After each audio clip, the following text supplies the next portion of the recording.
Last week we learned two things. 1.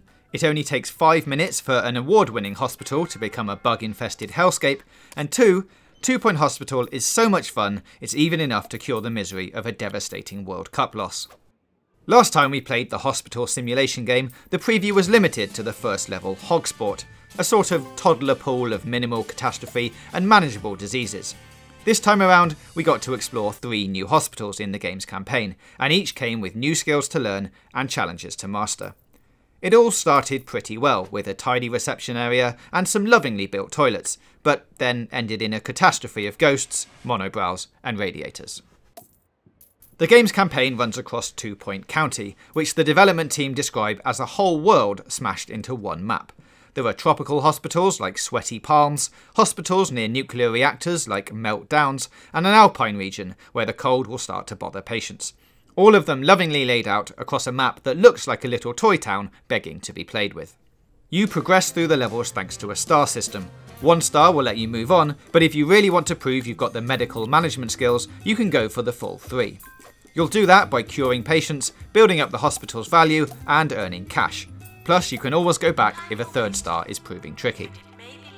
At the moment, the final level is an urban region called Croquembouche, and there you'll need to cure 200 patients in order to earn even 1 star. We couldn't even manage to keep patients happy in Lower Bullocks, the second of the cheekily named towns. Look, it was tough. There were a couple of outbreaks, one where people thought they were rock stars and needed a doctor with special psychiatry skills, and another where people were running around with skillets on their head. These people could only be cured with a pricey device called, wait for it, Pan's Lab. All the time you're watching your bank balance, considering a loan from the bank and trying to save money, but there's a secondary currency that quickly starts to feel more important than your profits and loss. Qdosh can only be earned by completing challenges and can be used to unlock different cosmetic items, anatomy figures, posters, plants, and special items to keep your patients happy, like salty snack machines. It took a while to hire enough psychiatrists to treat everyone and to figure out how to keep the doctors happy so they stopped quitting, but once there were 3 TVs in the staff room, a Sega arcade machine, and pretty paintings stuck all over the available wall space, everyone seemed happy enough that we could progress to the next hospital guilt-free.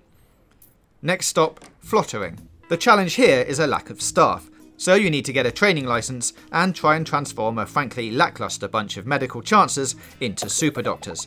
It was satisfying arranging all the little desks in the training room and sending doctors off to school, until we quickly realised that while staff were twiddling their pencils, they weren't actually curing anyone.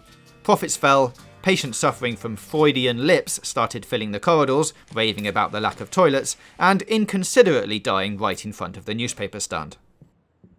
We even had to hire extra janitors with ghostbusting skills, because death is not the end in 2 Point Hospital, just to cope with all the spirits hanging around. And then, just when things were under control, there was a sudden attack of monobrows. These are small bugs that hide under vending machines and scuttle across the floors, freaking out the already pretty unhappy clientele. But while we can't say we were happy about the infestation, it was a perfect example of the little surprises tucked beneath the many layers of 2 Point Hospital. Somehow, with some loans and some luck, we arrive at Mitten University Hospital, an establishment specialising in research but afflicted with a cold climate. And let's just say we now have a whole new respect for the art of radiator management. That's the magic of 2 Point Hospital, a game that squeezes delight out of everything from disease to death to finances and even central heating issues. No matter what you're doing, there's a smile just tugging at the corners of your mouth and a warm baked potato glow of satisfaction in your stomach every time you master a new hospital. There's plenty of great simulation games out there for PC, but none of them quite have the charm or magic of this theme hospital spiritual successor. Perhaps the biggest surprise of the whole day? The game will be out on PC August 30th, which is only weeks away. So that's a summary of our time during the preview of 2 Point Hospital. Let us know what you think about it in the comments below. Click the boxes on the left for more content from us, and don't forget to smash that big button in the middle to subscribe for more gaming news, reviews, previews and features right here on Games Radar Plus.